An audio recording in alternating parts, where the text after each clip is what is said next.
Looks like you're awake. Yep. I prepared some breakfast today. Please have a taste. I hope you'll like it. It's nice to have you here so we can eat something yummy.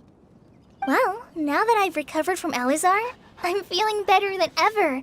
I can even prepare 4 or 5 meals a day now. And Paimon bets they're all delicious. Oh, by the way, someone brought a letter for you after you went to sleep last night. Nope, Paimon wanted to read the letter with you after you woke up, so Paimon didn't open it. All right, let's read it now. Oh, it's from Nilu. Ahem. We're going to hold a feast at the Grand Bazaar and celebrate Cyno's reinstatement as the General Mahamatra. As heroes of Sumeru, please be sure to attend. I'll wait for you. The date of the banquet is written on the back. It's in 2 days. Oh, I've also heard that you've become heroes here as well. That's amazing. Everyone's aware of your abilities. There's no need to be modest. Anyway, let's go to the Grand Bazaar to have a look. Oh, before you leave, be sure to inform Master Tainari.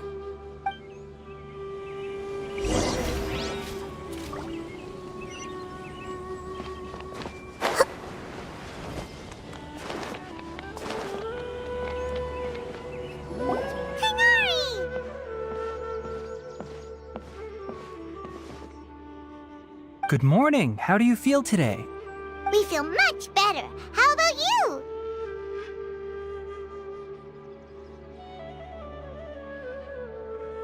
I'm recovering well. Thanks for asking. But from the looks of it, you seem to be already busy with work again. It's fine. I'm not that busy, really. The Elazar patients have recovered, as well as Hypatia. For now, I only need to tend to my Forest Watcher duties. It seems once Irminsul started getting better, everything else started to recover too. Yes, but there are still some residual effects. The withering is one example. Though it won't spread anymore, the existing zones won't just disappear. We forest rangers will still need to do the work.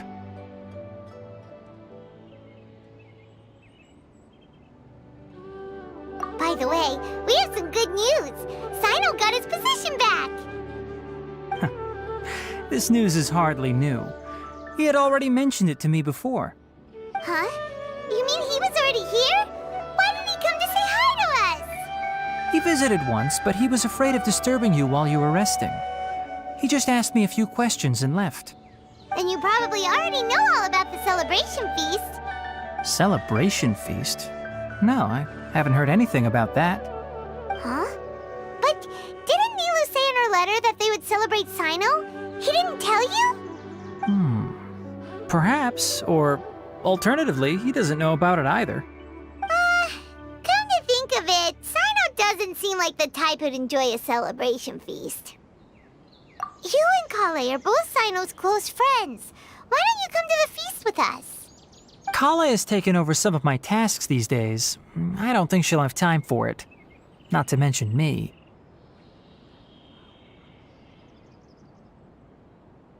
You see, some VIPs have come to the forest recently. Huh? VIPs? Very important Paimons?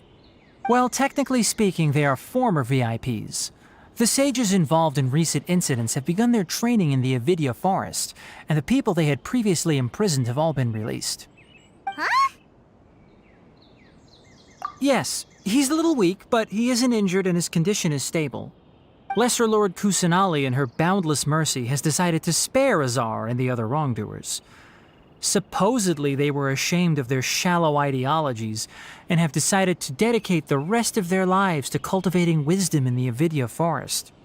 When they learned that Lesser Lord Kusanali had defeated the Balladeer and saved Irminsul, they were shocked at first, but also became happy, feeling that the sacred light guiding them on the path of discovering wisdom had begun to shine once again. As a result, work has increased for the forest rangers.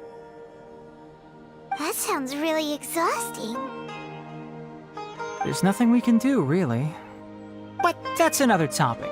Back to the matter at hand. Are you two planning to head out? Ah, right! We're here to request permission to head out. Would that be okay? You've recovered well. You may go, but be careful. Yay! Will do!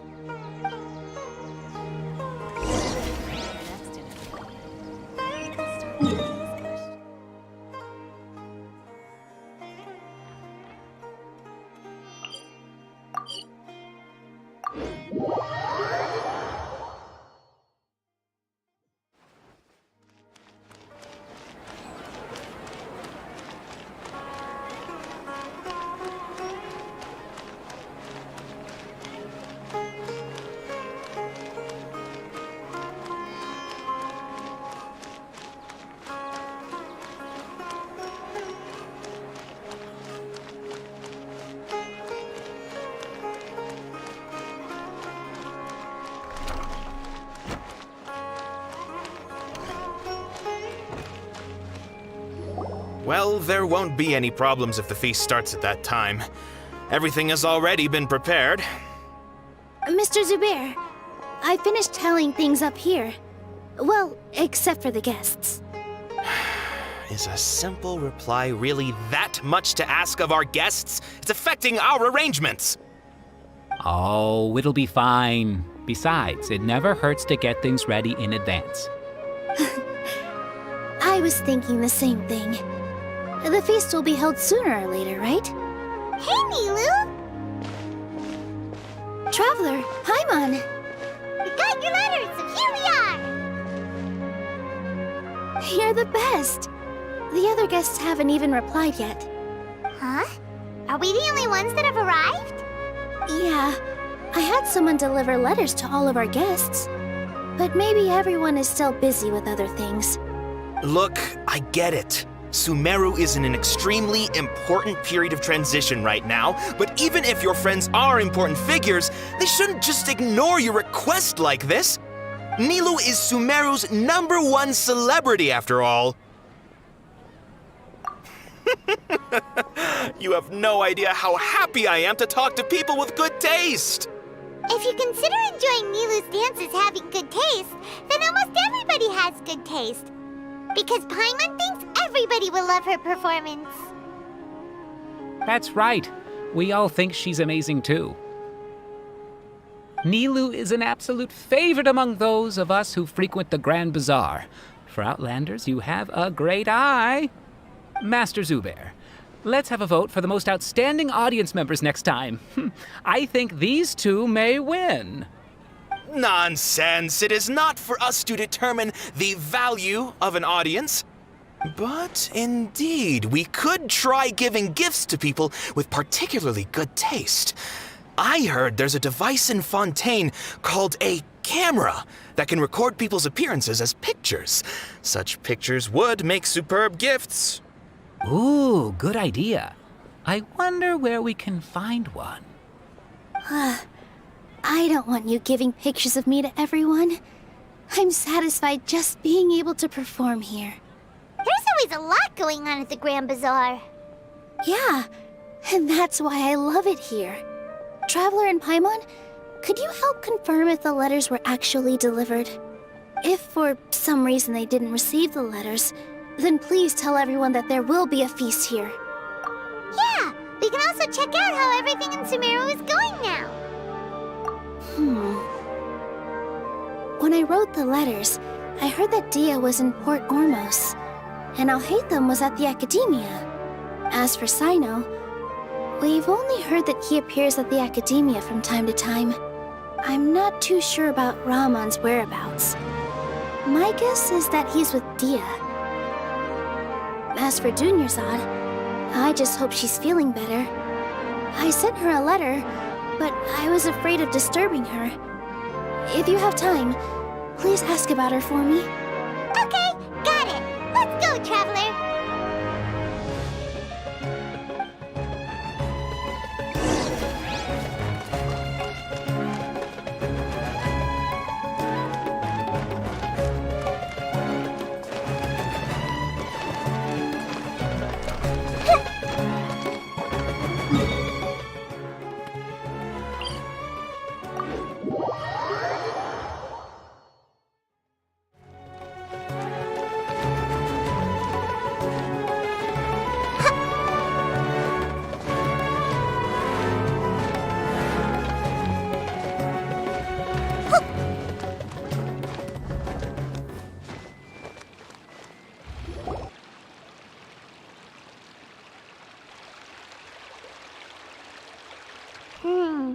We haven't seen Alhaitham anywhere.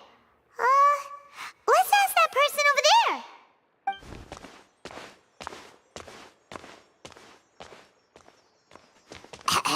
Hey there, have you seen Alhaitham around? Yes, it seems Scribe Alhaitham has gone to the House of Dana. You should be able to find him there. But you're already the second group of people I've seen looking for him today. He must be quite the busy man. Oh? Who else was looking for him? Mr. Cave was just here asking about him. You wouldn't believe how terrible their relationship is. And now you two are here. Don't tell me everyone's here looking for gossip about the sages. No way! We're strictly here on business. Ah, I see. Sorry, I thought maybe everyone's as interested in rumors about the sages as I am.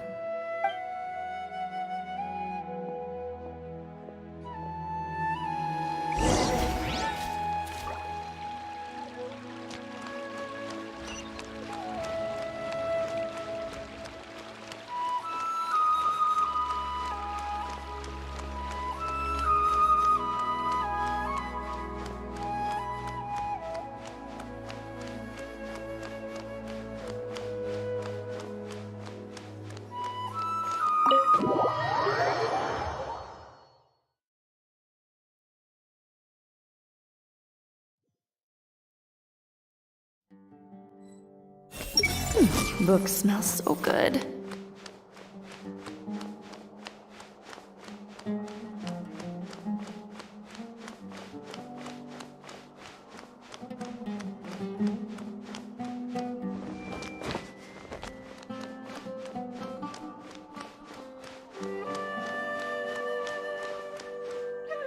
Alhaitham should be around here somewhere, right? Oh, he's over there! But it looks like he might not have time for us. Just put down that worthless book and tell me what happened in the Academia. This is not just some worthless book. Do you have any idea how difficult it is to find a physical book like this in Sumeru? It doesn't matter. It's probably just another thing that you used your authority to get your hands on anyway. Just put it aside. Listen, I came back today only to hear that the sages have disappeared. Oh, you sound surprised. I thought you would already know the inside story. Would I be here asking you if I knew? You're the scribe, not me. So just tell me what you know already. Well, I almost became a sage. Huh? Oh, don't sound too surprised now. You're the renowned Kaveh, light of the Ksharawar. Besides, as a master builder and craftsman, chances are you'll be appointed as a sage too. Why do I feel like you don't really mean it? Huh. What makes you say that? Why would you question my heartfelt sincerity? Maybe it's because you've never said anything good about me before. Yeah, well, I share a similar sentiment, and anyone who knows you as well as I do would surely do the same. Oh, you... See? This is why I hate discussing anything with you. Your ridiculous and arrogant attitude always gets in the way. It seems that you really can't stand my personality. Ha! What was your first clue? Well, then you might as well move out of my house. Are you threatening me? Stooping to a new low, I see. Ugh, and don't change the subject. You, a sage? What a joke. The academia might as well just close tomorrow. Are they having a fight? Forget what's going on with the academia. Haven't you been busy with your construction project? Tell me, when are you going to build yourself a mansion? Don't get me started. I get angry just thinking about it. So, what great building did our master architect work on this time? Like I need to tell you. Keep your nose out of my business. No, I think we deserve to know. Where were you when Sumeru needed you most? I was in the desert for a large project, but considering Haravatat's utter ignorance of architectural and aesthetic matters, you probably wouldn't understand. Which is truly unfortunate. I can only pity the man who doesn't understand the first thing about beauty and romance. Unlike a true... hold on, wait a second. What do you mean by when Sumeru needed me most? Well, while you were out fiddling around in the desert, many people came together to save Sumeru from a crisis. Ha! And you think I'd believe that? Look, all you really need to know is that Azar and all his accomplices have all been overthrown. Huh? What nonsense are you talking about? It's no skin off my nose if you don't believe me. It's not like my Darshan was the one trying to apply for funding from the Grand Sage. Yours, though, on the other hand... You know what? I'll ask around. I'm sure someone knows what's going on here. You're dead if I find out you're lying to me.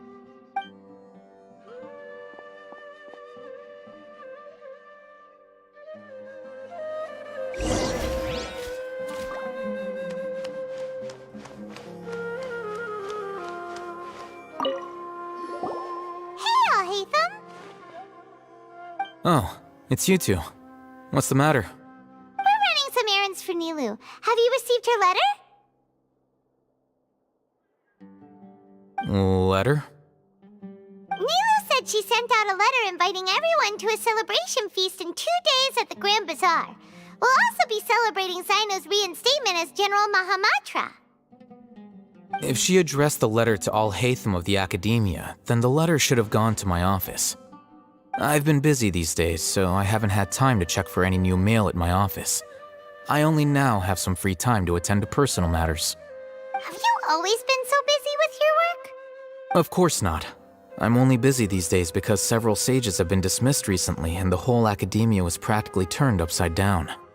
Kainari told us they all went to train in the Avidia Forest. Apparently they will spend the rest of their lives there. That is already the best possible ending for the likes of them. 4 of the 6 great sages were possessed by their desire for power and attempted to create a new god. In order to pull it off, they even imprisoned the other 2 rational sages. To imagine such things could take place in the academia. I don't know where to begin. Yeah, you're right. Feels kind of strange to hear them called that after all this time. But then again, the 6 great schools sounded pretty impressive too. Yes, at least that's how they're supposed to sound. It's said that when the academia was first founded, the Dendro Archon herself established the 6 great schools, each representing one of the 6 different types of wisdom. Numerous Darshans have sprung up and faded. Only the 6 Darshans attaching themselves to the 6 great schools have stood the test of time and obtained permanent seats in the academia. Now, the 6 Darshans are nearly synonymous with the 6 great schools, and the leaders selected for the schools are the 6 great sages. Among the 6 great sages, there is one central leader, the Grand Sage. Unfortunately, only the sages from Vahumana and Amorta remain now. They were imprisoned for opposing Azar and were only rescued after Azar's downfall. So who's managing things in the other 4 schools now? Do they need to find someone new? Yes. Normally, new sages are selected based on a strict set of criteria. Oh, didn't you just say something about becoming a sage? If they pick you, then we'd have a huge connection in Sumeru.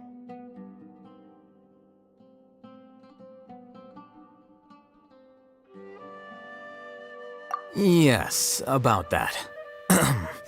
You didn't let me finish my sentence. The person in charge of personnel affairs nominated me to be the Grand Sage in place of Azar and help Lesser Lord Kusanali manage the academia. But I refused. Huh? But why? Can't you be a little more ambitious? I'm not even interested in being one of the 6 great sages. Like I said before, I don't like being a leader. Oh, all right. So are you busy these days trying to find others to take the job? That's not my job either. I'm only responsible for handling important affairs within the academia before the new sages take office.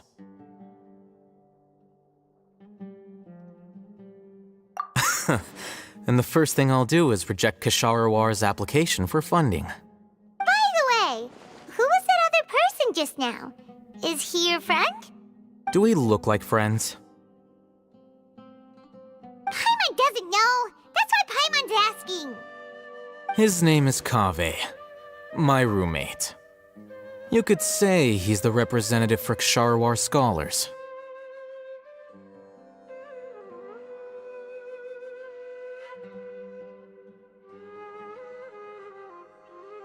Which is exactly why he always has so many problems. So everything that's happened recently must be a huge change for the people of Sumeru.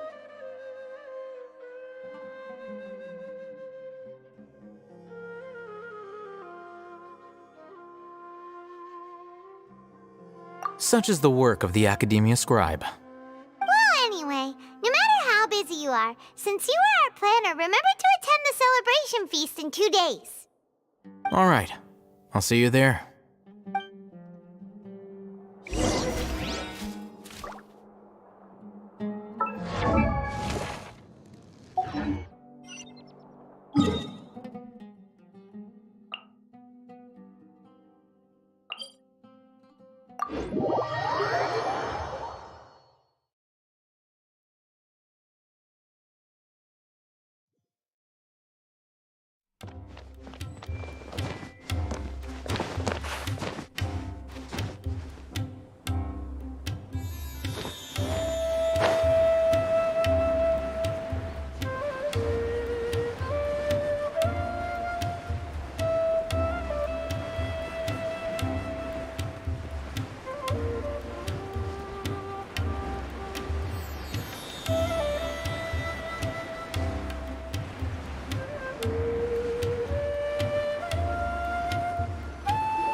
This is Port Ormos. Now where could you... Is that Paimon I hear? Huh? Oh, it's been a while. How are you doing? Dinnerzad! It's been so long since we've seen you! I'm doing well. I can go as far as saying I have never been happier in my entire life. I don't know if you've heard, but Elazar has completely disappeared, and all the patients have recovered. You kidding? Knowing them and the connections they've got, I'm sure they've heard about it.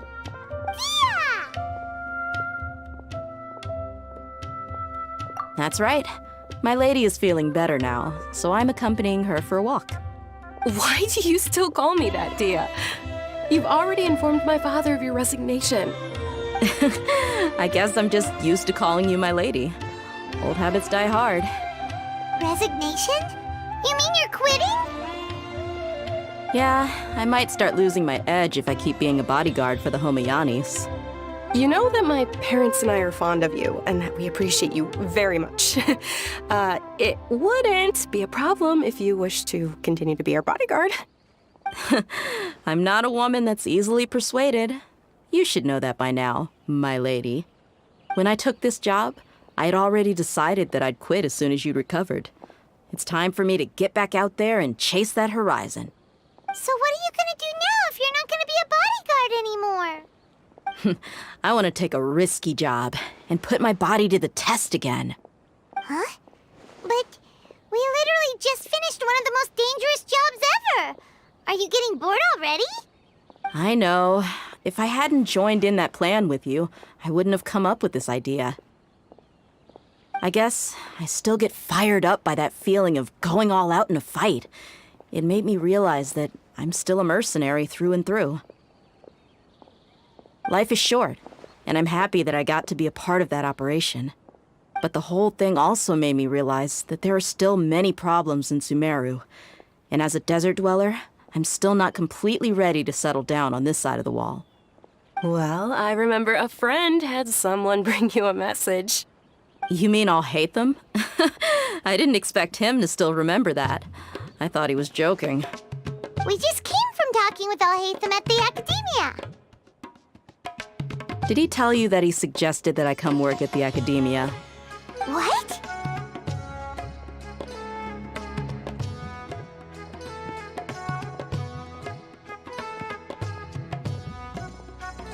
I heard that Azar and his cronies fell from power, and Al-Haytham told me that now was a good time to find a job in the Academia, but only if I wanted to. Whoa. Paimon can't see you being anything other than a mercenary.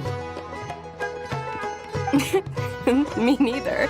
Oh, but I think Dia would look great dressed up as a scholar. Ugh, forget about it. I wouldn't last 10 seconds in there. Al-Haytham probably just liked the way I worked and knew I'm good in a fight. So he suggested I find some work in the Academia. But you know, if you take him up on the offer, Sino might actually agree and let you become a Matra.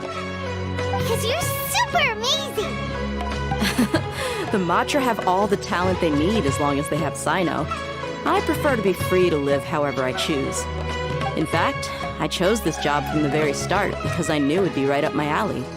Even if being a mercenary means facing all kinds of danger. A lion has to return to the wild sooner or later. If anything, being your bodyguard has been unfamiliar territory for me. I don't want to see you go, but I'll respect your decision. I'm glad to hear you say that.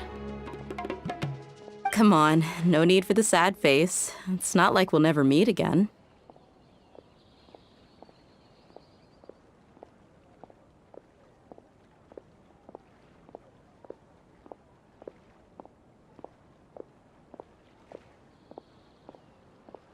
Once the whole Dendro Archon thing is settled, everything in Sumeru will take a turn for the better. That makes me happy too. But a peaceful society will probably mean less demand for mercenaries like me. Before long, we'll be a dying breed. So I'd better get to work while I still can. Huh? But wait a second! You make it sound like you're leaving now! Well, no, not yet at least. I promised my lady I'd stick around until next week. So, have you been in Port Ormos this entire time? We were wondering if you had received a letter from Nilu. Oh, did Nilu write to us? She heard that you were seen in Port Ormos, so she sent the letter here. Huh. It was probably sent to the inn that we're staying at. My lady has been very energetic lately and keeps taking me on hikes, staying out even into the night. By the time we get back, the receptionist is usually off napping on the job. Right, and we tend to leave quite early in the morning, so the old man on duty is also usually dozing off. So what it really sounds like is that the person on duty is always asleep. I bet the letter's at the reception desk. I'll go check later. No wonder there wasn't a reply. You never received the letter. Good thing Nilu asked us to come and check on that. Sorry to make you two come all the way out here. It must be something important for Nilu to specifically write to us like that. Yes, she said they were preparing a victory feast in the Grand Bazaar, and will also be celebrating Sino's reinstatement as General Mahamatra. She was hoping you could come. Great! I'll be sure to attend. Count me in too. But is there some sort of dress code or anything for the feast? Can I just show up looking like this? Since it's being organized by Nilu, I don't think she'll be too picky about that. If anything, I think she wants to see us as our most natural selves. All right, then this is how I'll show up. The feast will be held in 2 days, so don't forget. Sure. Thank you so much for letting us know. We'll see you there. Oh, by the way, do you happen to know where Sino and Raman are? The General Mahamatra always comes and goes without a trace.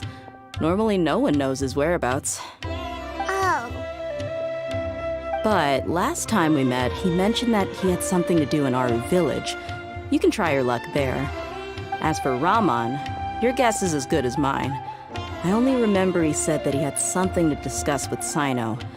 You can ask Sino when you meet him.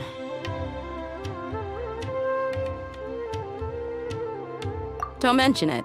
You'd better get going. All right, on to our next stop.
No escape!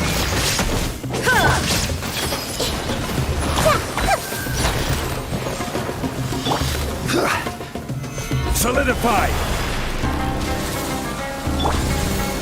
Shine down!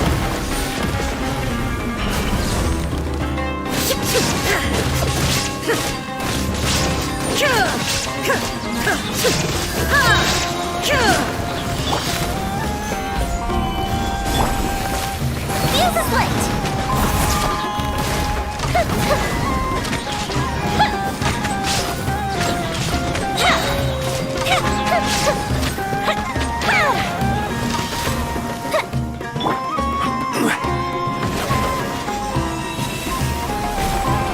Stabilize! Torn to oblivion!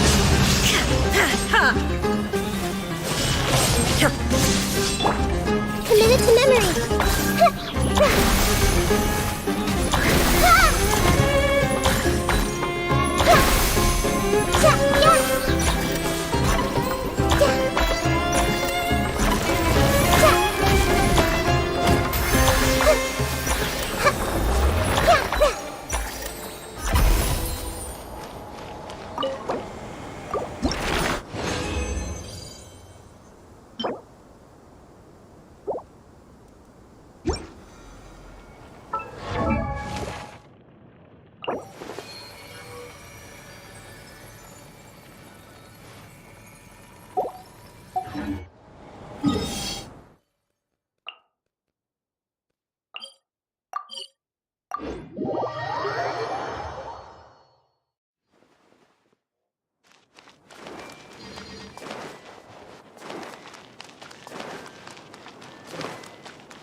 It's been a while since we last visited Aru village. Ah, there's Sino!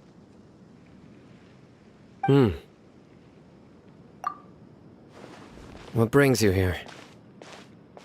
We recovered well, and Tanari agreed to let us leave, so now we're out and about again. It's Seems Gandharvaville's medical treatment is still as good as ever. And Tainari is recovering well, too. That's good to hear. Yeah, you're the one who brought us to him when we lost consciousness, right? Thanks for that. You're welcome. Tainari has excellent medical skills, and Kale is quite attentive. It was the best place for you. But why are you just standing here like a dead tree? I'm meeting some people. Oh, you mean Candace? I've already talked with Candace and the village chief. They're still at the usual place. You can go there if you'd like to see them. But you know one of the people I'm meeting as well. Oh, by King Deshret's blessing, my friend suddenly appears in the desert. Don't tell me you've run into trouble and need us to help now. Roman! And... huh? Sataria? Oh, you know me? Oh, well, you're pretty famous in the academia. Don't worry, these are our friends. No need to be so guarded. I see. I'm doing well. Many good things have happened recently. Same here. Really, I feel that my whole life has started to shine after suddenly finding a new direction. Oh, tell us everything. Yeah, you go ahead. Alright, well, I suppose I should start by saying I've decided to leave the academia. What? It's not that I've given up on being a scholar. Instead, you could say I've found a new identity. I will no longer pursue research like a typical scholar, but I have not completely given up on my relationship to knowledge either. I can see what you're saying now. What do you mean? I plan to leave the academia and return to teach here in the desert. Wow, so you want to become a teacher? Sataria will return to support education here and teach people from the desert. She can't teach everyone on her own, but there are many of us Eremites all over Sumeru.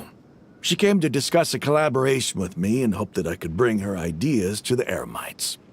Yes, it's my hope that the Eremites can help me select a group of smart people with the best aptitude for teaching. I'll teach them, and after they've finished learning from me, they can go educate more people. That is the true meaning of education and the spreading of knowledge. The people of King Deshret suffer from sandstorms, exile, and ignorance. Miss Sataria is more than welcome to come teach here. Her arrival is like a star shining in the desert night. The stars have always guided caravans, thieves, soldiers, and travelers who get lost in the night. They lead those in the dark out of trouble and back to safety. Oh, please, where's all of this coming from? I'm starting to feel a little embarrassed. You deserve these compliments. Mercenaries are accustomed to danger and don't fear death, which is why we recognize extraordinary actions that common people would easily overlook. Sataria's idea will bring much good to many people. At first, I feared it was destined to fail. Everyone knows that the academia doesn't allow scholars to teach in the desert without permission. As you know, all knowledge is under their surveillance and control, and very few desert dwellers are as lucky as me. But what I heard at that time has been haunting my heart, as if there were lightning bolts constantly bombarding my soul. Sataria, you tread a treacherous path, and the longer you ignore it, the tighter the academia's grasp on you will become. Sataria, why haven't you gone home? Never forget that the desert that belongs to you lies elsewhere. Miss. These words sparked something in me, and I knew that I had to bring something back to my people after going home. I gathered up the courage to approach the Grand Sage, only to find that he was no longer at the academia. Lord Sino told me that Azar didn't belong there anymore. Azar has received much-needed punishment. Though, if you ask me, it may have been too light. You probably have already heard. Lord Sino helped me obtain permission to leave the academia for the desert, and accompanied me here to discuss collaboration with members of the Eremites. My plan was able to go smoothly thanks to him and Rahman. You're all doing so much for the desert. Aside from that, I also have some other business to discuss with Sino. Lesser Lord Kusanali has allocated many resources to support and develop the desert. I've done some business for her, and part of it required the assistance of the Eremites. I applied for a few batches of educational materials from the academia, and sent them to several groups in the desert, as instructed by Lesser Lord Kusanali. I believe the people will make good use of them.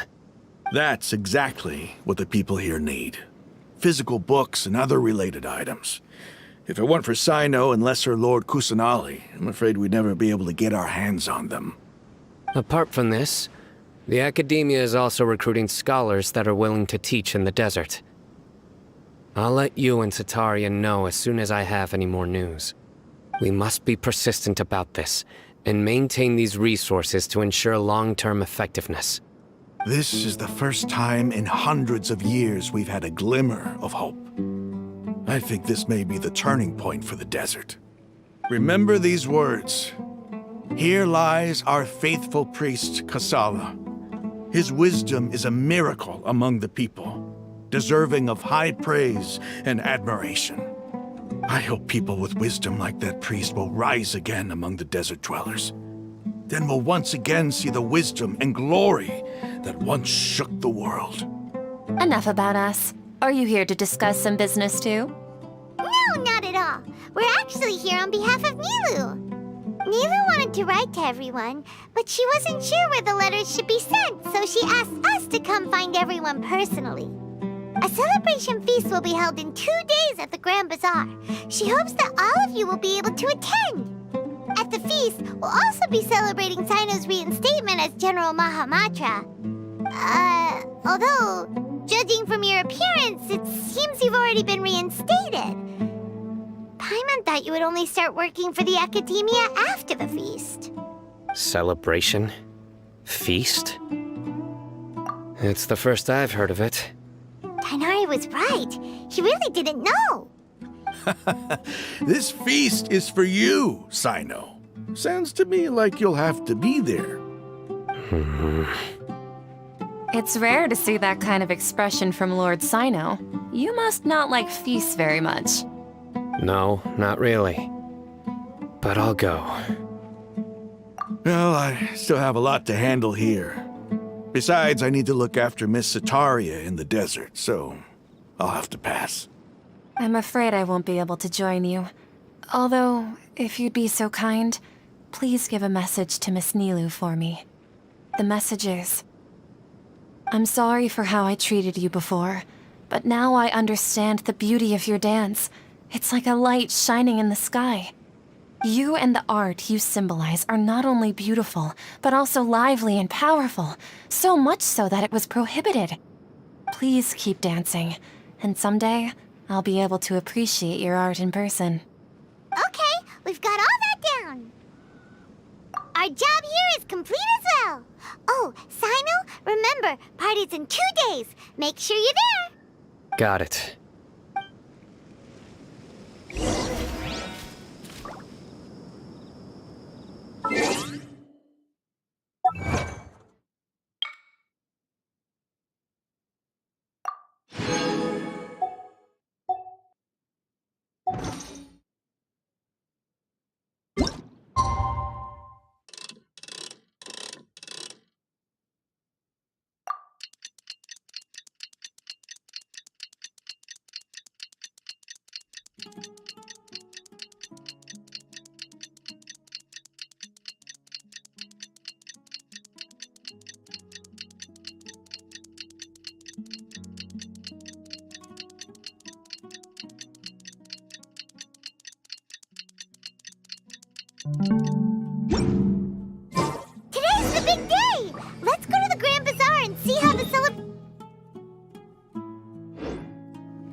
Looks like we're the last ones to arrive.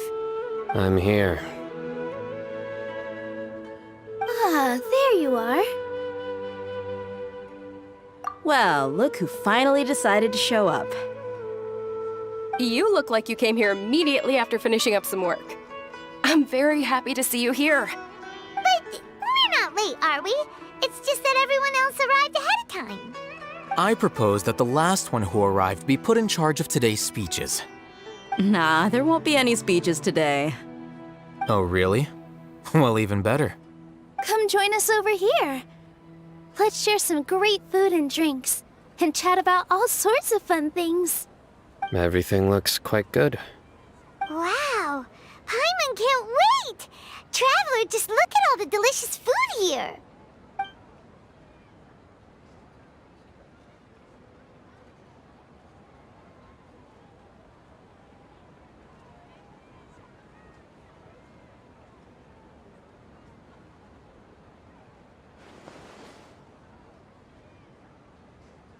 Whoa!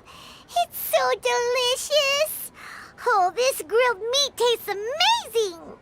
The food was specially prepared for you by everyone in the Grand Bazaar. And we have gifts that were sent by the residents of Sumeru City when they heard we were holding a feast. Everyone that came said that you saved Sumeru, and wanted me to thank you all on their behalf. Ah, feels kinda nice to be seen as a hero. I could get used to this. Being a bodyguard is also a hero's job. You've always been amazing, Dia. My lady sure has a way with words. Thanks. I'm glad to hear it. And I'm happy to meet everyone that participated in the great plan. Don't mention it. Come to think of it, we've really done something impressive together. It's unbelievable! We owe it to our abilities. And luck. Really? Why do I remember everybody thinking that luck was against us and feeling like we hardly had a chance of succeeding? That's how I remember it too. It's luck that brought us together, and it was luck that let us form a team. Then, it took even more luck for us to formulate a plan and implement it successfully. Moreover, judging from the results, everything worked out well. Yeah, everyone gave it their all when it mattered most. It was almost like a performance. We took the stage and put on our best show. Everyone played their part, and thanks to everyone's efforts, the performance was a great success. So, would you say we're good actors too? It's such a blessing that Lesser Lord Kusanali was able to return to power at the Academia. Yes! Even after being abandoned and neglected so many times, she's finally returned. Uh-huh. Lesser Lord Kusanali once used all her power in a great disaster, which resulted in her losing all her wisdom and memories of the past. The Academia basically abandoned her because of it. This should be something everybody should remember. Huh? You look surprised. I didn't say anything wrong, did I? No, everything you said is correct. That's good. Something wrong? Yeah, what's with that face? You knew all of this already. Even if those two giants of the Academia are here, I still have to say it. Those sages really have some nerve. 500 years ago, Lesser Lord Kusanali used all her power for the people of Sumeru, and what did they do in return?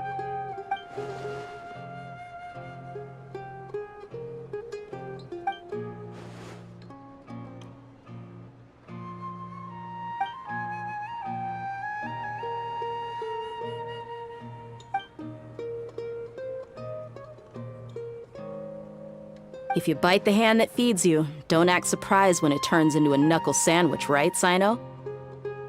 Perhaps I shouldn't say this, but their treatment of Lesser Lord Kusanali calls for a more severe punishment. You could simply tell Lesser Lord Kusanali that you wish to have Azar and his accomplices severely punished. I respect our deity's decision, and won't interfere in any way. While we're on this topic, why didn't you accept the Academia's invitation to become the Grand Sage? Are you trying to say that I'm fit to be a sage? Not at all. But every person handling the selection process has said that you are the most suitable candidate to lead the academia right now. Why? Because he dethroned Azar from power? Could you try to put it another way? This is a good thing, yet you're making it sound like I overthrew Azar for my own personal gain. But seriously, though, I always wondered if you had some personal motives behind it. I did have my own motive, but it had nothing to do with being a sage. If the rules of our nation were suddenly cast by the wayside, then it wouldn't be long until chaos ensued. I had no intention of letting their dreams disrupt my life. By that, you mean your life working as the Academia's scribe. Precisely. Wait, is that all? So, that's the only reason why you joined us and came up with all those plans? It's reason enough. You've certainly got quite the personality. You flatter me. All right then. How about you? You've already resumed work as the General Mahamatra, right? That's right. Will you be happy with that life? It's not about being happy. There are merely a lot of things that I must do. Even so, keep your spirits up and try to be happy, okay? And try to smile more every day, just like I'm doing now. Thank you. I'll keep that in mind.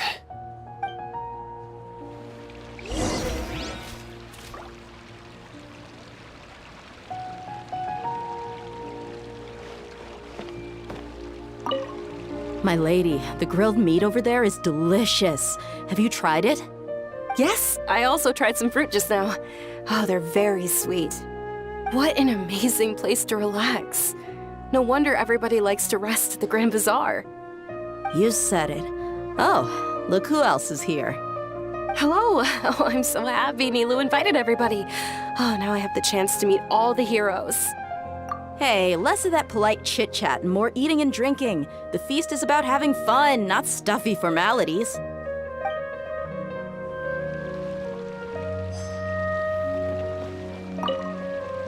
I seldom participate in such lively gatherings, but the atmosphere here is quite good.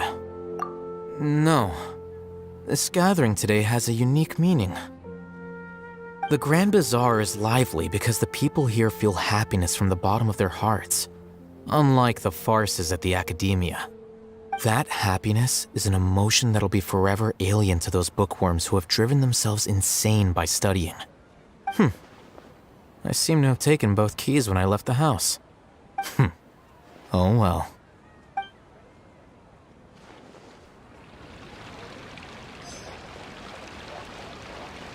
Ah, there you are, traveler.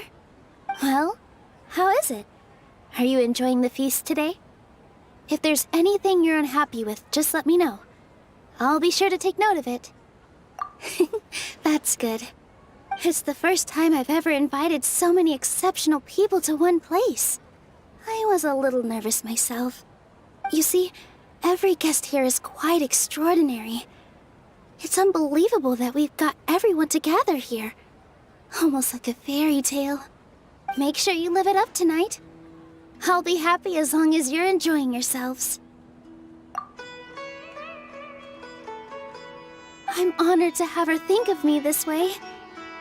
If I have a chance in the future, I would really like to invite her to one of my performances. I can't explain why, but I just feel elated right now. Thank you.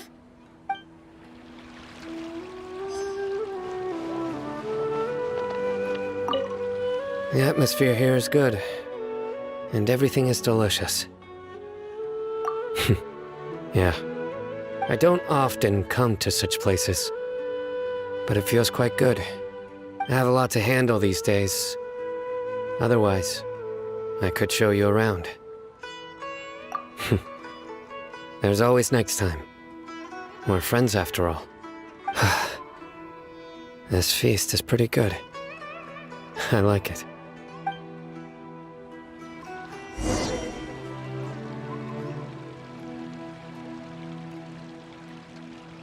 Hey, what's wrong? Your head is starting to droop.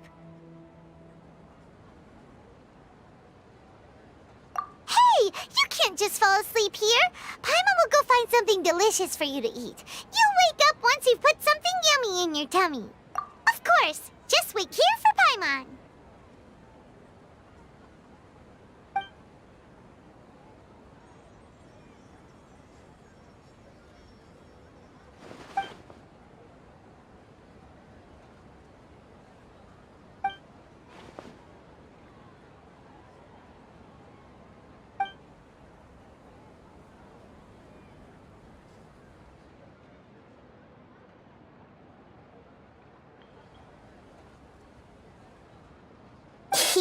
It's me.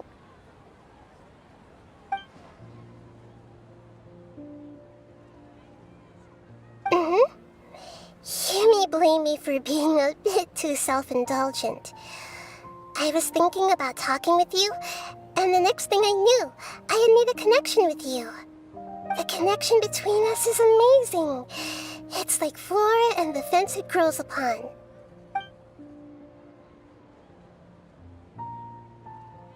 I heard there's an amazing celebration feast today at the Grand Bazaar. I wanted to have a look for myself, so I snuck in.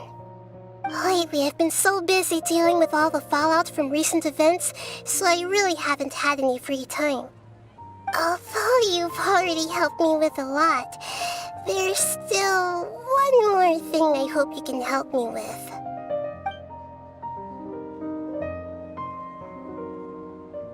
Please say thank you to everyone for me.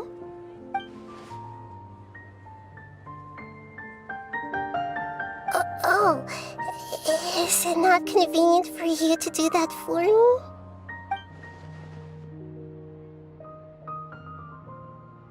But if I just show up all of a sudden, people will become all quiet and stiff, won't they? What if I end up scaring them and ruining this wonderful feast? That'd be the last thing I want.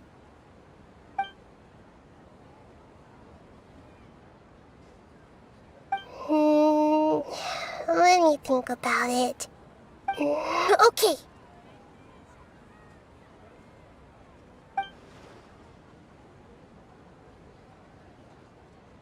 Yes, I have.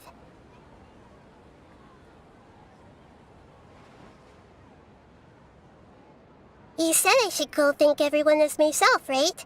So, I've decided to borrow your body for the time being. Please don't blame me. The flora also climbs up to the fence to get closer to the sky.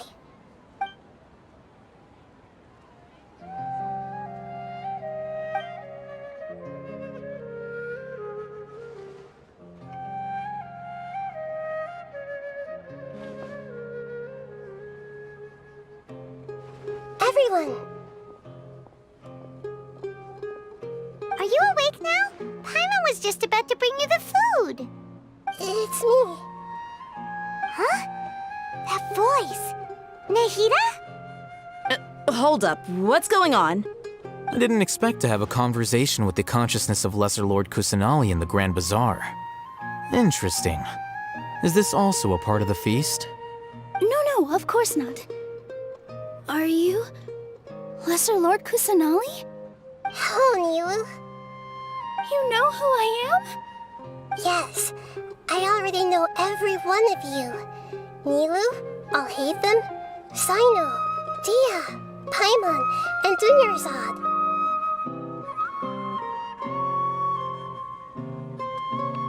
Lesser Lord Kusanali? I took the liberty of occupying the traveler's body so that I could thank all of you in person. Thank you so much for rescuing me, even if that meant placing your own safety in peril and taking the risk of becoming enemies with the academia, the sages, the doctor, the balladeer, and even the entirety of Sumeru. Without you, without any of you, I would have been in a much more difficult situation. Had you not helped me to resolve the crisis, not only I, but Sumeru and even the entirety of Teyvat would have suffered great misfortune. People refer to you as the heroes who managed to rescue a god. I'm quite fond of this name. It not only explains your identities, but also bears witness to your relationship with me. Please, allow me to present to you my most sincere gratitude. Lesser Lord Kusanelli, you have done so much for Sumeru, and I didn't even have a chance to do anything for you. You don't have to do this. Dinyarzad, the suffering you endured during your illness is also proof of you being with me and praying for me. Thank you. You don't need to be so ceremonious. It's always been my duty to protect you. This is how the relationship between the Academia and Dendro Archon should be. We just did what was necessary and set things back on the right path. You're an Archon, but you act so humble. You really don't need to be so polite with us. I'm honored to have been able to take part in this plan. I hoped you liked the dance I dedicated to you. Thank you, all of you. Thank you so much.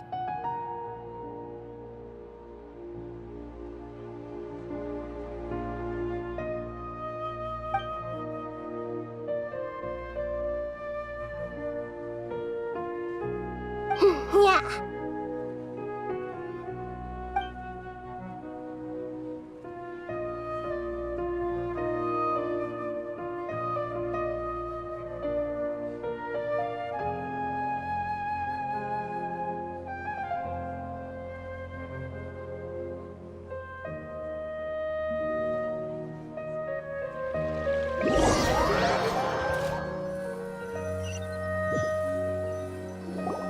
Are you awake? Did you rest well? After Nahida left, you ate a lot of food. You've become a glutton.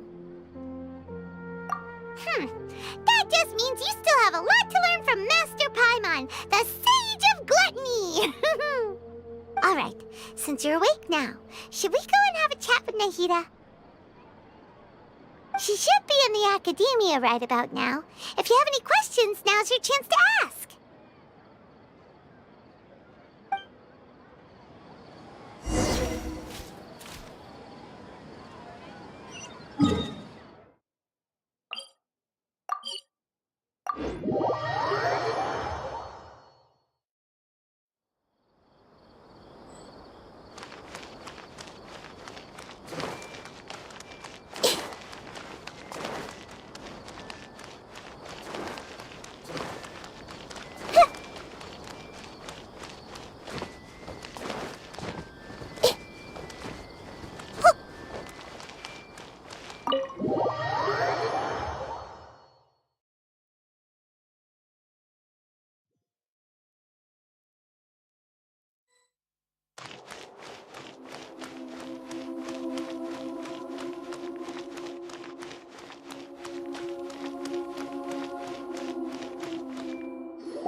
Traveler and Paimon?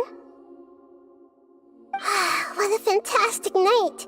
I'm still immersed in all the happiness and joy, like a candle floating on water. So are we, and that's why we're here to talk with you.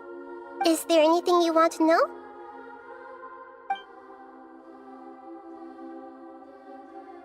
After recent events, the Akasha can no longer function as it used to. I've given it some thought, and have decided to shut it down permanently. But this is definitely not a bad thing. Even from the beginning, I've been planning to shut it down. The Akasha's centralized administration of knowledge has always restrained people's curiosity and curtailed the number of paths available to them. I don't think this is good for Sumeru.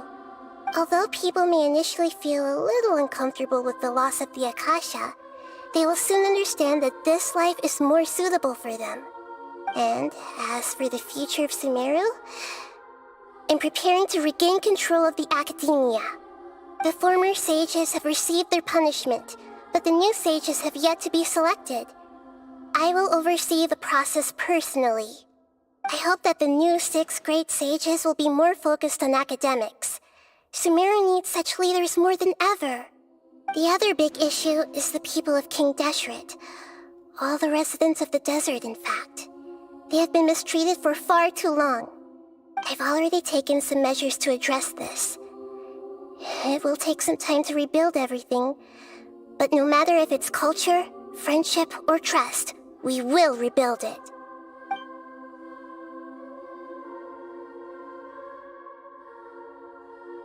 You mean, what happened after the doctor put you to sleep?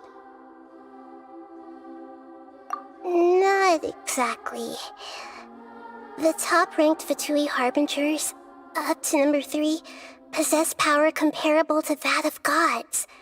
I was no match for him in that kind of situation. However, in spite of the bad situation, I still managed to make a fair deal with the doctor.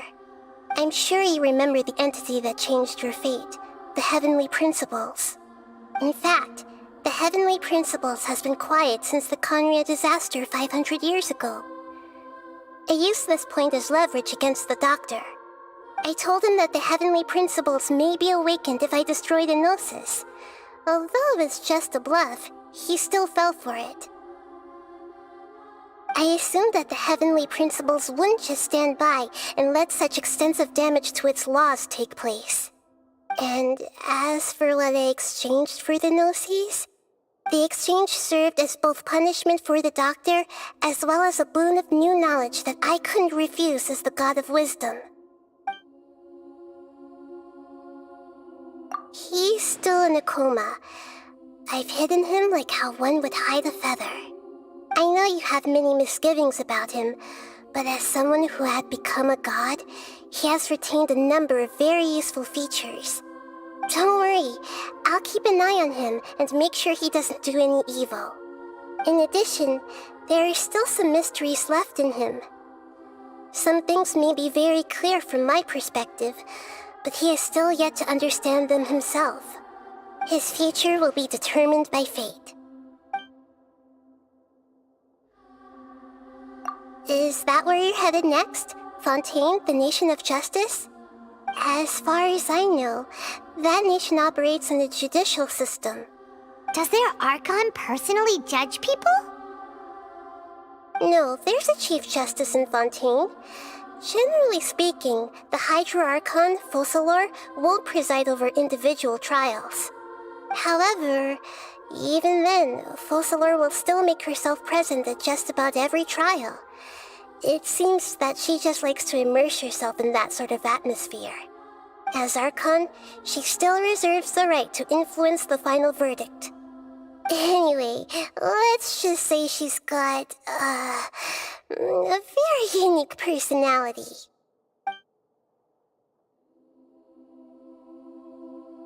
Are you sure? Isn't there something else you haven't asked about yet? Huh? You mean... About your sister. While you were resting at Gandharvaville, I took some time to perform an Irminsul search for information on your sister.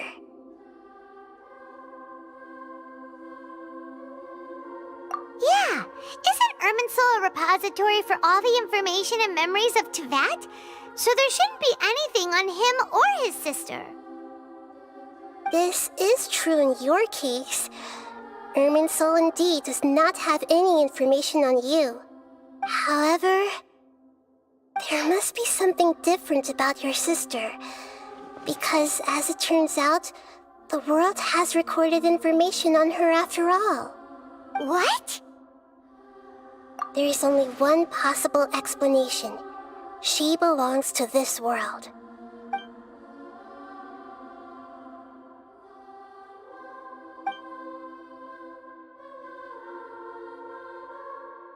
But nothing about this makes any sense! Wasn't this your first trip to Tevat? According to the records I was able to access, your sibling suddenly appeared in Conria. After the Conria disaster, she began her journey through the 7 nations of Tevat. But just as her journey was about to reach its conclusion, the Irminsul records on her suddenly become fuzzy. What do you mean, fuzzy? Did something happen to her? All I know for sure is that somebody, for reasons only they can know, is deliberately obfuscating her fate. And whoever it is, if they can do that, who knows what else they're capable of.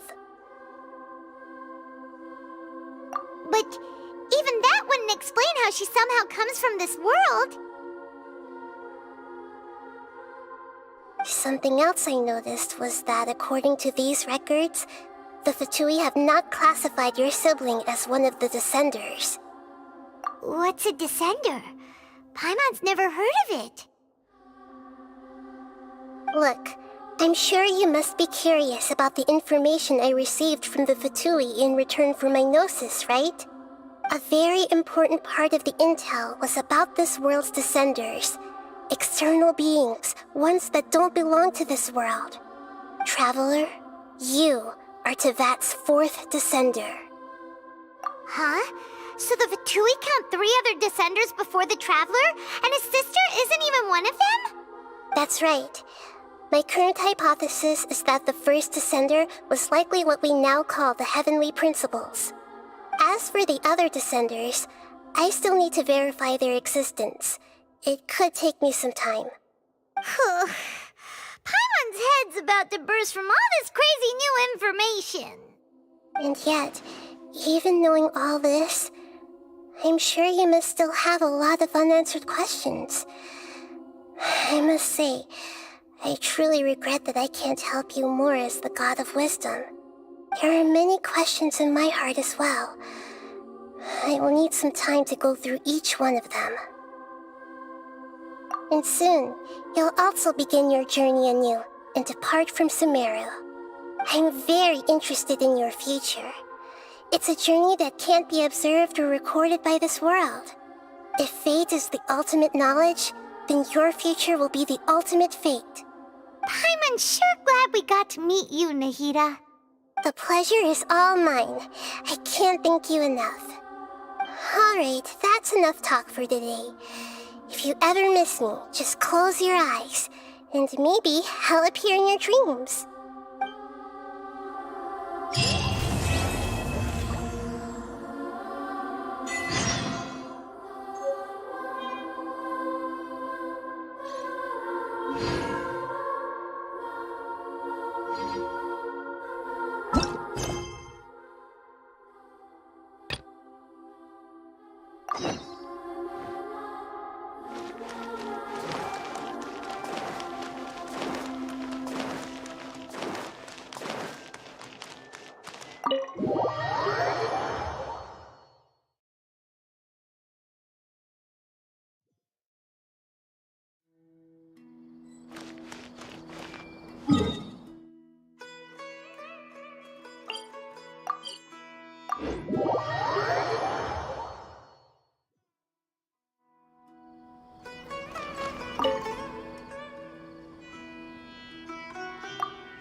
Hello, traveler. Have you ever heard of a moment of dreams? Oh, that sounds like some kind of sweet drink. I'm afraid not. It's the name of an event we started to hold regularly. Dreams have become quite the hot topic in Sumeru, and many people are excited to share the dreams they've seen at night. The same goes for me. The last time I dreamed was when I was but a little child, so I can't help but feel excited and nostalgic about dreaming again. Oh, right. Everyone's able to dream again now. Yes, we organized an event to give everyone with new dreams a platform to freely share their experiences. And thus our event, A Moment of Dreams, was born. So, it's kind of like a fireside chat. You could say that. We hear all sorts of wild and fabulous stories every day. Really, why not have a listen for yourselves? Yeah, but to us, dreaming is as normal as breathing. Wait, but if there are free drinks and snacks involved, then Paimon might consider it. Oh, really? So you mean you've already seen many dreams? But no need to get so excited. It's really nothing special. No. We need experienced participants like you to share your experiences with dreaming. Please allow me to address you two as dream experts. Oh, expert? Paimon kinda likes it. Now you seem interested. Please, follow me to the meeting place. It won't take much of your time. Rest assured, you'll find all the drinks and snacks you'd like there. Wow, how accommodating. Sign us up. But wait, Paimon's getting ahead of herself again. We should see what the traveler thinks first. Why aren't you saying anything? All right, hurry up and take us to be dream experts. Very good. Follow me then.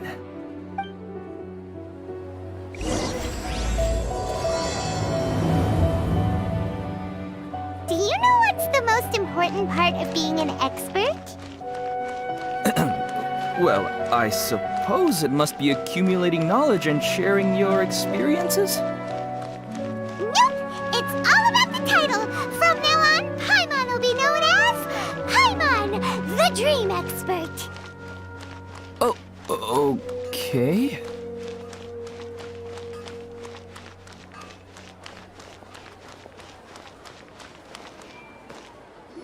Sorry to interrupt, everyone. We finally have some real dream experts joining us. Esteemed experts, this way, please. Now, if anyone has any questions, please feel free to ask them. They must be dream experts from another land. Great! Oh, I have a question. Me first! No rush. Everyone, please line up and ask in an orderly fashion.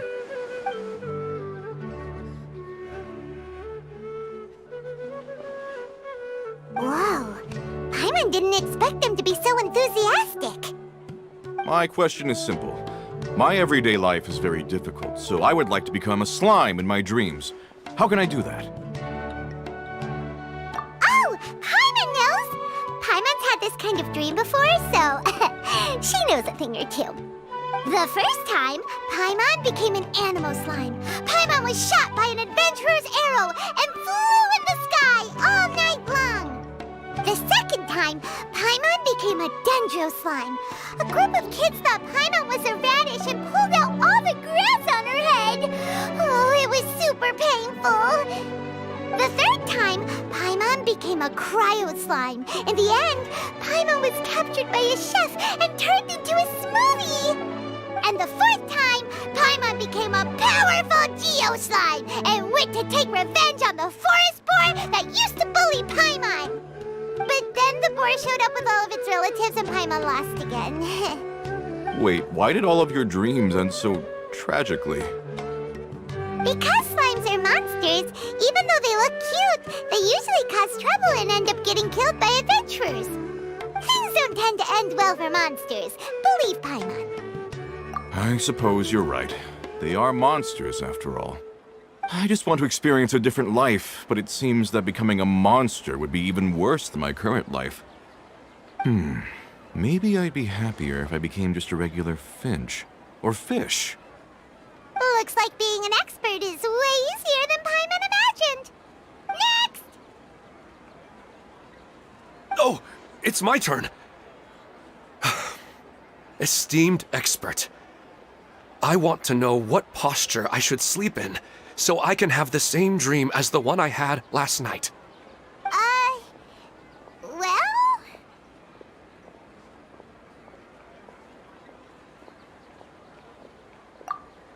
Hey, you're supposed to be helping. First, why don't you tell Paimon about the dream you want to have again?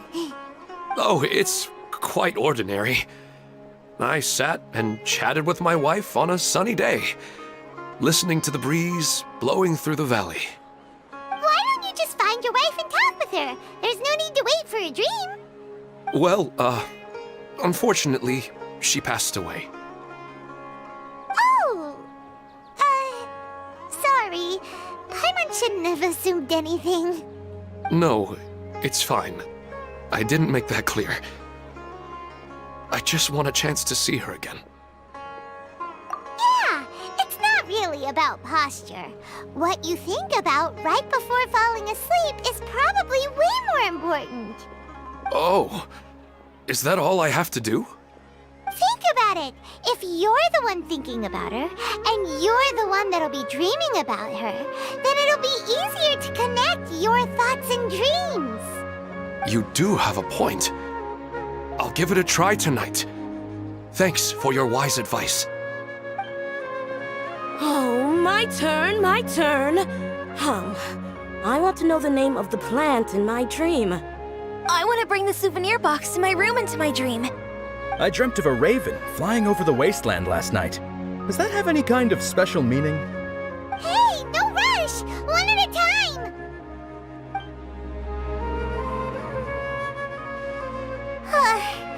Their questions were way too difficult.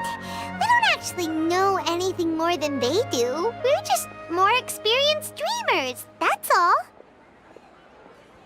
You do have a point. It's more rewarding to explore and contemplate the meaning of a question than to focus on the answer itself. Right now, these people are like wanderers who've starved for 3 days and 3 nights and are desperate to replenish their energy. Any explanation they get now is like pure sustenance to them, no matter how good the explanation really is. Oh, and now that Paimon has said that, you know who comes to mind? Bingo! If she was here, she'd probably be making some similar analogy. Unfortunately, she's super busy right now and may not have time for gatherings like this. Dear experts, we have another guest who would like to consult you. But you saw how we answered all the questions just now. We're not really all that knowledgeable. Ah, but this guest is rather special.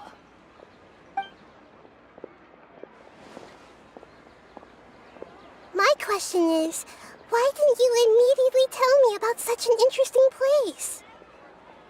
Huh? Nahida? How did you get here?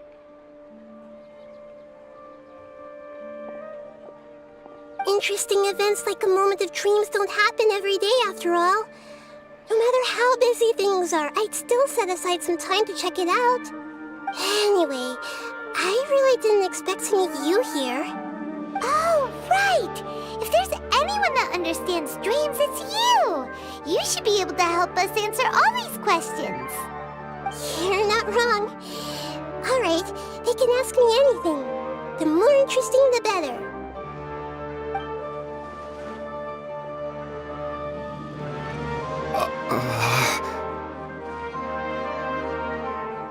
Huh?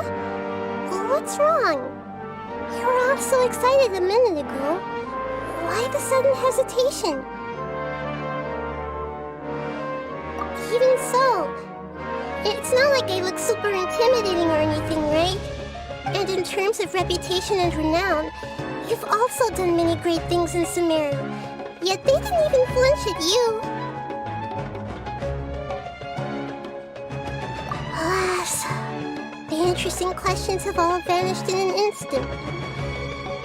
It appears I'm the one spoiling the fun here.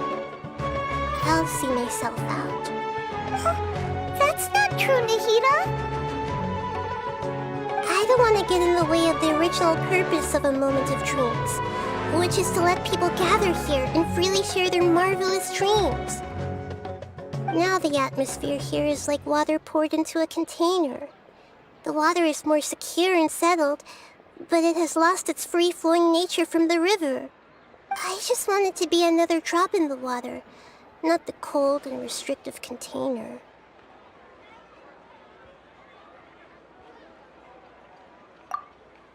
She's sulking.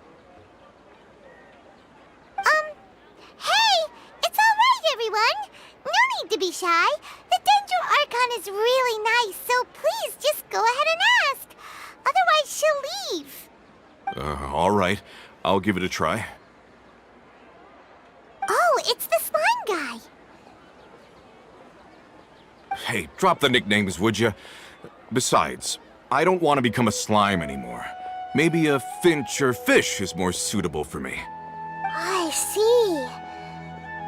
So you want to become a small animal in your dreams, right? Why do you think that sounds good to you? I guess I just want to experience something different. My everyday life is nothing but the same.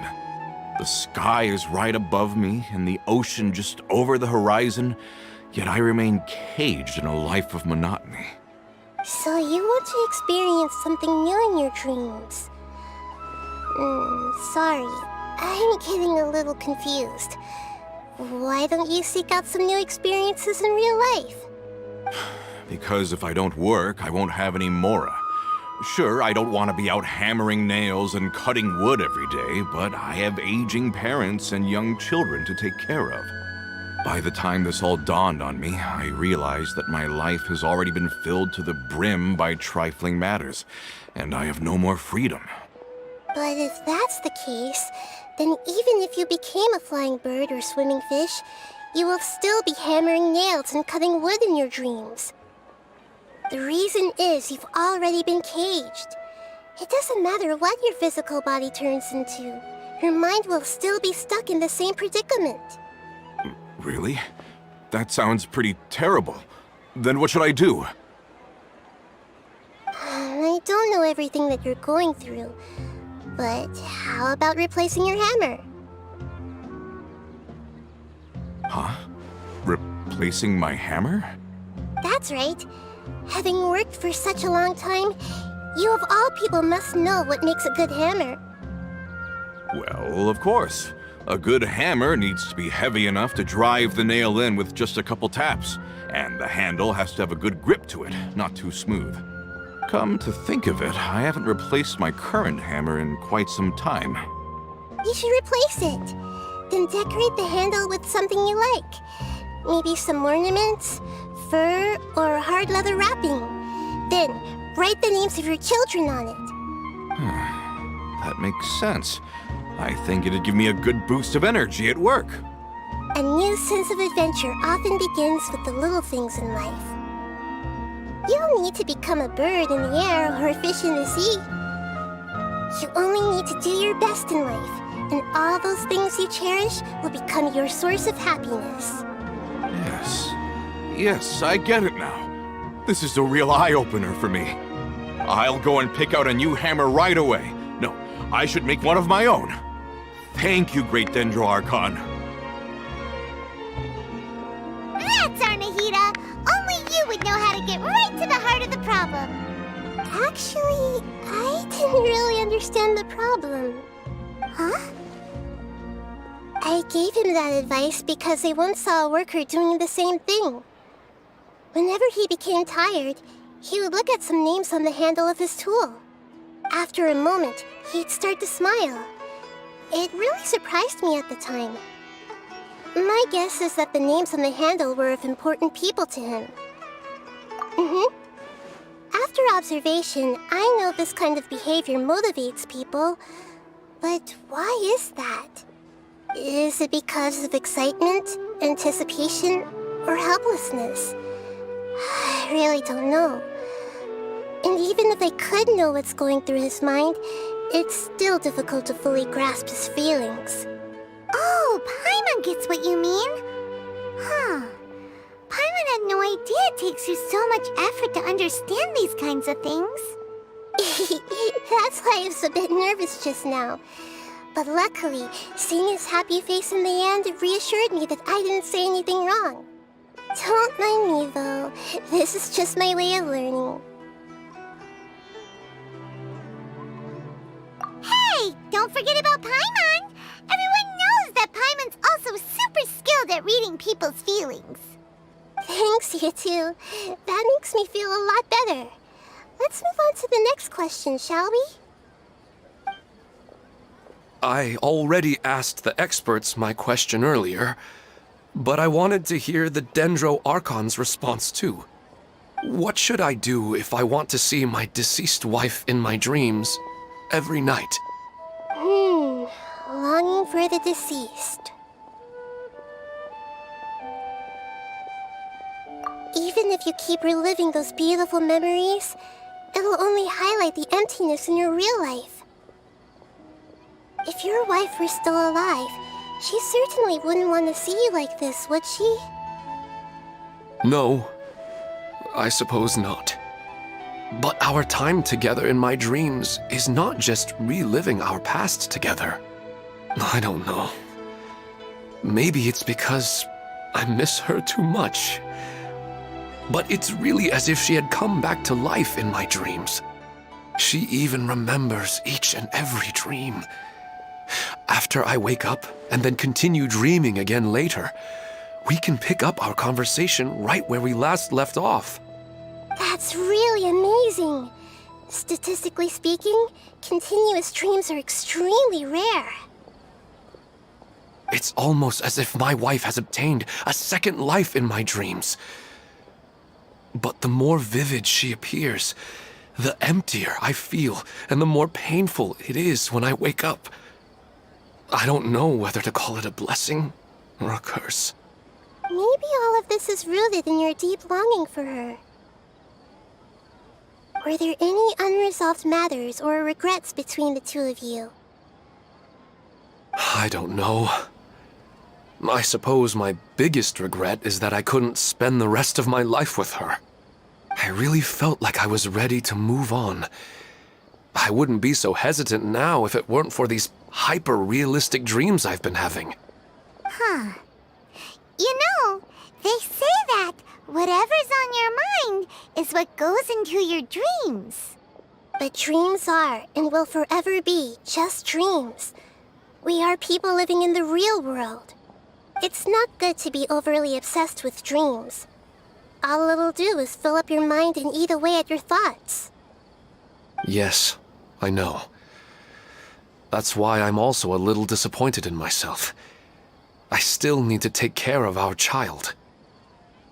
And it's probably not good to let her see me in such a state. Anyway, thanks for your advice, Great Dendro Archon.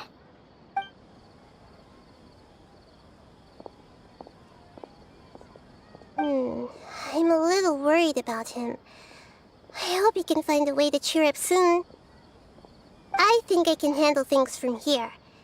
You don't need to stay here if you find it boring. You're here to have a good time, after all.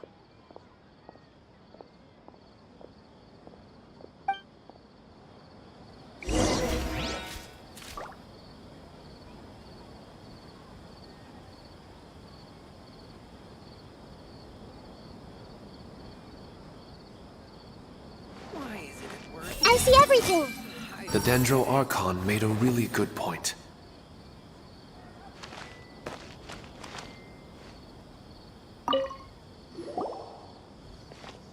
Are you feeling any better now? Yes. I think the Dendro Archon made a really good point. I need to stop dwelling on my wife like this and move on with my life. Now that I think about it, my wife and I always meet at a familiar place in my dreams. I know where that place exists in reality, but it's a bit far and dangerous. I don't dare to go there on my own. But at the same time, I feel as if I should go and have a look anyway. Perhaps I'll be able to move on once I see that there's nothing there. Otherwise, I'll keep on feeling like everything is covered in a haze, like I'm only half awake. Once I can stop dreaming about that place, I'll probably be able to get my life back together. Actually, you two are adventurers, right? If it's okay with you, could you escort me to that place? Yeah, it might also be a good chance for us to unwind. Even if you can't see your wife there, taking in some nice scenery will definitely help cheer you up. Yeah, I hope so too. All right, go ahead and get yourself ready then.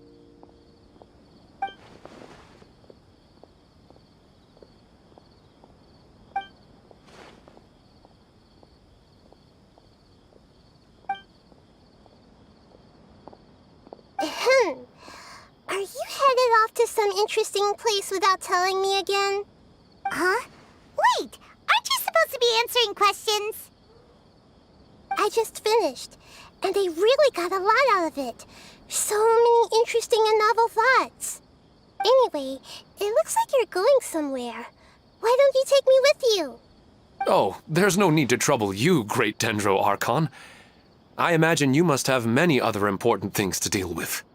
No need to stand on ceremony. Besides, I wouldn't have asked to come along if I didn't have a good reason. I wanted to use this opportunity to discuss with you some things that are puzzling me right now. Huh. I didn't know the Great Dendro Archon could become puzzled too. I'm not all that different from you, you know. All right, let's go. We can talk on the way.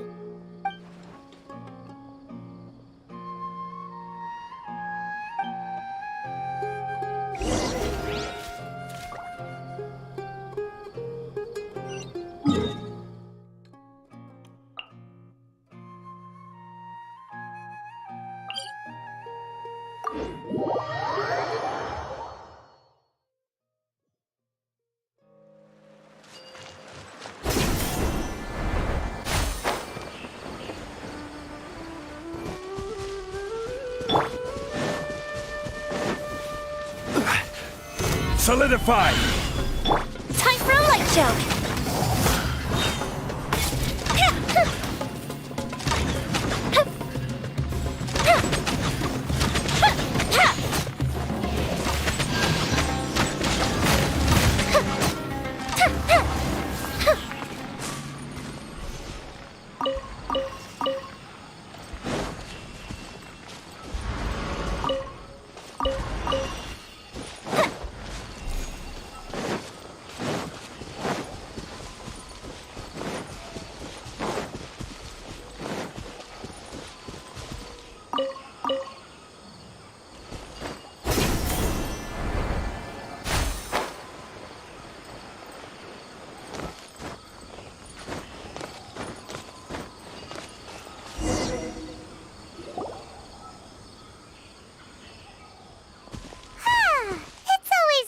Go for a leisurely stroll. Huh. Do adventurers often go to places like this? Huh. I guess so. So, this is where you always meet your wife in your dreams? Yes, for the most part. Our place is on the summit, just up ahead. When I saw her in my dreams, we didn't do anything but talk about ordinary, mundane topics. I'd tell her about our daughter, Haidar, and she always listened intently. She would also reminisce about the past with me, telling me interesting stories and cracking jokes. It feels like no matter how long we may chat, it's never enough. Sometimes, it's the little things in life that matter the most. This is the part I'm a little puzzled about. I am very familiar with dreams, and normally, they lack logic and continuity. But you said she could remember what you had told her before, right? That's right. She always listened to me carefully in real life, and now, she's doing the same in my dreams. She always surprises me with some details from our lives in the real world, The fact that she can remember such things makes me feel like she's alive. Whoa, that's pretty weird. Well, dreams are kind of weird to begin with. However, the problem is that his dreams have too much structure and continuity. Most dreams are far more fragile than you can imagine. For example, a loud noise outside your window in the real world could cause your dream self to get loaded into and fired out of a big cannon. Another example. If you're thirsty in the real world, then you might find yourself trudging through a desert in your dream. But the appearance of your wife seems unusually stable and unaffected by any outside interference. Statistically, this should be extremely rare. I don't understand it either. But I have no reason to suspect or reject these dreams. They're too beautiful. But I still want to figure out the how and the why. These kind of dreams are novel to me as well. That's why I want to have a look at the scene your dreams have been taking place at. Let's go. Just think of it as a nice little hike to the top of the mountain.